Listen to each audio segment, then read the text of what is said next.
ఆయన ఎప్పుడు బట్టలు నొక్కినా అంటాడు. ఈయన మా 2 బట్టలు నొక్కుతాడు. 1 బట్టలు నొక్కుతాడు 10 రూపాయలు పడుతుంది, 2 బట్టలు నొక్కుతాడు 100 రూపాయలు ఇష్టం పడుతుంది.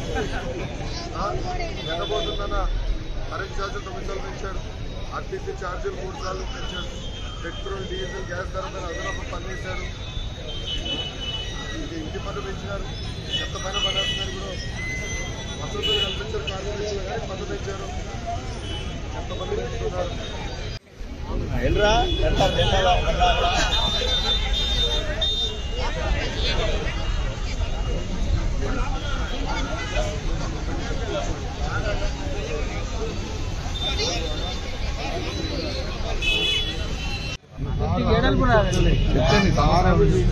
వెనకలు రాదండి, ఇంకా అందలేదు హామీలు మీకు గడపకు రాలా వస్తారు. ఏ వాడు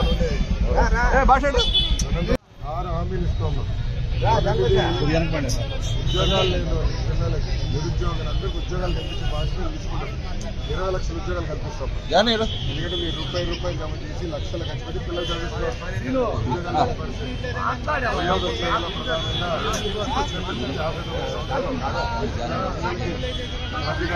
1200 రూపాయలు ఇస్తాం. నెలకి 18,000, 18 నుంచి 59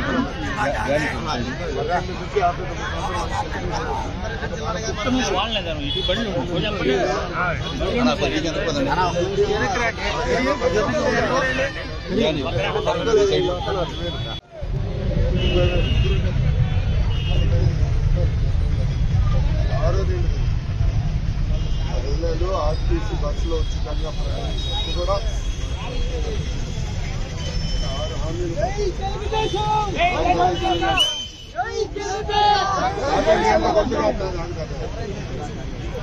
ఇట్లా 6 హామీలు వచ్చింది. అది కాకుండా ఇసుక ధర తగ్గించాలి, తగ్గించాలి, ఆగిపోయిన అమరావతి పన్ను ఆగిపించాలి. ముఖ్యమంత్రి అమరావతి పన్ను ముందలు తీసుకెళ్తుంటే ఈరోజు ఇబ్బంది ఉండేది కాదు. ఆగిపోయిన అమరావతి పన్ను ప్రారంభించాలి. కోవిడ్ కూడా మొత్తం ఆ బోర్డు పునర్నిర్మాణం చేయాలి. గతంలో ఎట్లయితే మీకు అందించేవాళ్ళు